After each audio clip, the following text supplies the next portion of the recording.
FPS is, jump backwards inside of the setting, and first of all starts off with quality. Settings.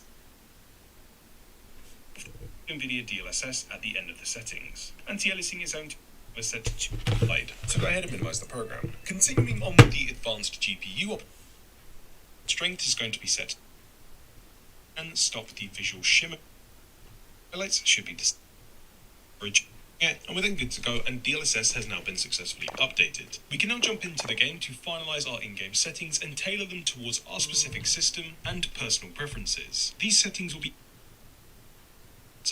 Season 5. This is incredibly important to ensure that you are getting the best performance possible, as some of these new settings in which have been discovered can drastically boost performance across the board. For these, navigate to the bottom left hand side, click on your Windows button, then navigate up to Documents. We then want to go ahead and find the Call of Duty Modern Warfare folder, go inside of Players. First of all, ensure that this has been taken off of Read Only. Right click, Properties, ensure that Read Only has been unselected. You can then go ahead and double click on the file. On the right hand side of the screen, you'll be seeing multiple scenarios as to what you should set these options to, depending on your system specs. For those of you running on medium end to ultra high end systems, I would definitely recommend trying out Video Scale 1.2. Do not go above 1.2, don't go below 1.2. 1.2 will provide you with the best performance possible, and this will allow you to unlock all of the VRAM allocation within inside of the game. For those of you running on lower end systems, you may find better results going with 0.9 processor cores you have. Navigate down to the bottom to the taskbar, right click, select Open Task Manager. Navigate over to the Performance tab, select want to follow the on-screen instructions to set the renderer work account, but if you had an Intel system, you would follow the Intel instructions. Once you've set the renderer work account to match your system specs, we're then going to navigate to the top left hand side, select File, then Save. Now it's also worth pointing out, if you're not quite getting the performance in which you desire, it is worthwhile to try and test and change out the renderer work account, as this will be unique to every single system, and you could squeeze a bit of extra performance by doing a little bit of trial and testing. Exit out, and for the most important part of this file, we then need to relock it. Right click on the file, navigate to Properties, select Read Only, apply, and OK. For those of you running on lower end systems, you may find better results going with 0.9 or even within the side of the gate. You simply need to navigate. You may find better results going with 0.9 or even 0. For this next optimization, this is going to be exclusive towards NVIDIA RTX graphics card owners. Going to be manually updating NVIDIA DLSS within the side of the game. You simply need to navigate inside of the description down below. We'll be able to find the DLSS update link. On the left hand side, right at the top, you should then be able to see the latest version of NVIDIA DLSS available. Select Download. Once the file has been downloaded, we can simply drag this off to the side. Go back inside of the Battle.net launcher, navigate down to the Settings cog, click on Options, then click on Show in Explorer. Go inside of the Call of Duty Modern Warfare folder, but you then need to scroll down to the N section, where you'll then be able to find NVNGX_DLSS. Right click on this file, then select Delete. We can then drag in our brand new updated DLSS file into the game just by dragging it in like so, dropping it, and we're then good to go, and DLSS has now been successfully updated. We can now jump into the game to finalize our in-game settings and tailor them towards our specific system and personal preferences. These settings will be aiming to provide you with the most competitive experience possible, allowing for the cleanest image by reducing shimmering and other visual artifacts which you may experience, alongside reducing VRAM usage within inside of the game and providing you with the best FPS possible with the lowest level of input latency. Start by navigating to the bottom left, selecting your Options menu. Under the General tab, we can first of all start off with Field of View. The higher you have this number set, the lower the FPS you'll be getting,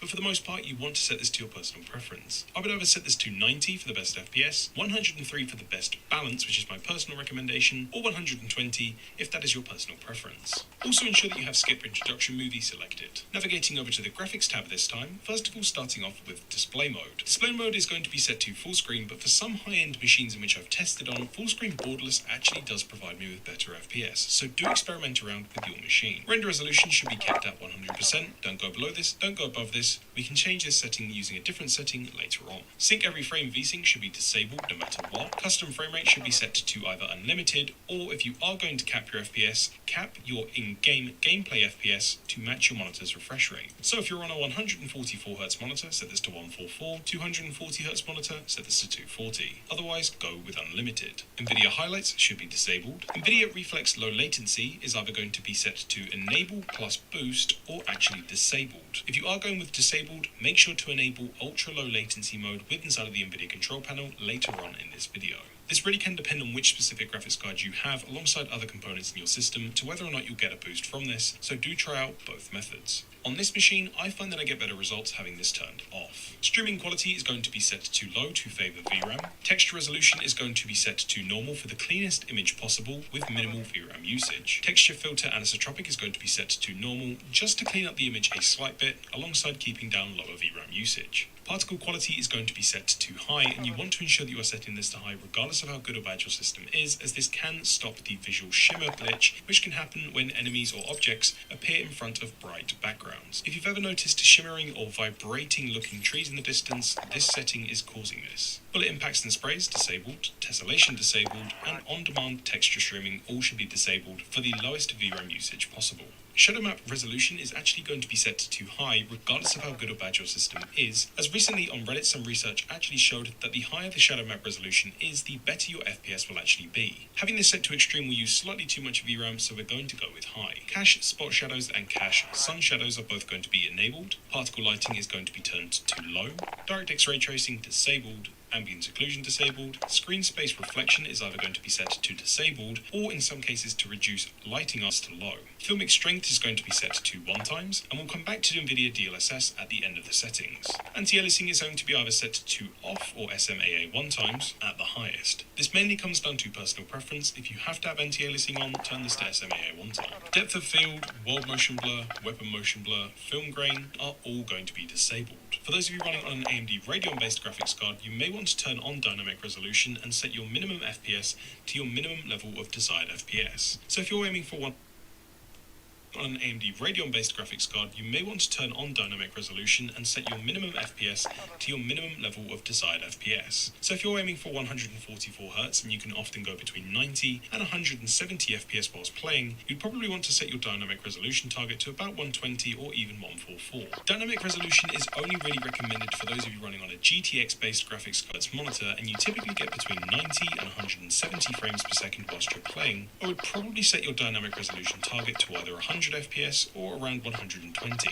just to bump up the minimum FPS in which you sometimes experience for a better gameplay experience. Once you've gone ahead and applied those settings, it's ready to jump into a game and see those settings live for yourself and make any adjustments as and where they're needed. Lastly, once you're making those adjustments, we're going to go back to the NVIDIA DLSS setting. Assuming that we updated this earlier on in the video to reduce visual noise and visual artifacting with one of the latest versions of DLSS, once you're in the game and you're testing out your new FPS, jump back inside of the DLSS setting, and we can first of all try setting this to quality. See if there's been any notable FPS differences. If there hasn't been, turn it down towards balanced and keep going down lower and lower until you see a performance improvement. So we're going to be starting off with disabled, take note of what your FPS is, jump back inside of the setting, and first of all start off with quality. Apply that setting, see if there's been a noticeable change in FPS. If there hasn't, it might be worthwhile checking out the balanced mode. I would not recommend going below balanced, as you'll be seriously pushing the limits of a super sampled resolution, and the overall image quality will start to degrade very quickly. In quite a few cases still, you will not see an improvement in FPS from using NVIDIA DLSS, as this really depends on the level of game settings in which you're using and how high-end or low-end your graphics card is. So do take a few moments to test this setting out for yourself now that we've fully optimized the game and all in-game settings to see if there is a further improvement, but otherwise don't be afraid to just leave this off. For any of you out there that are using a mouse and keyboard,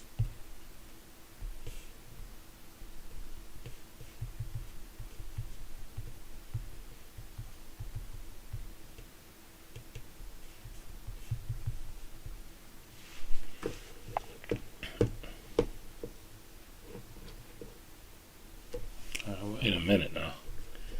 That's not supposed to happen. So I done fucked my stream up.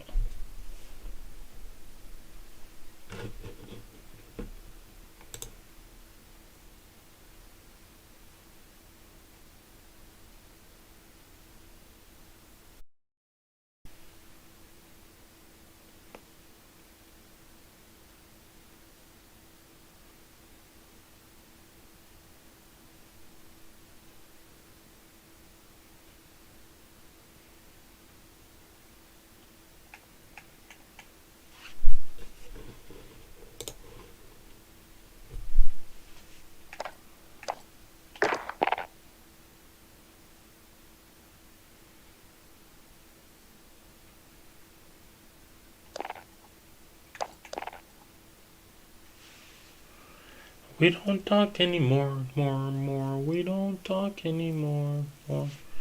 We don't talk anymore. Why is it dropping frames?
Why is this shit dropping so many frames now, bro?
So you've been playing Warzone, and now you want to stream it because you're the best player. Not one, not go from this by next week with this buttery smooth stream.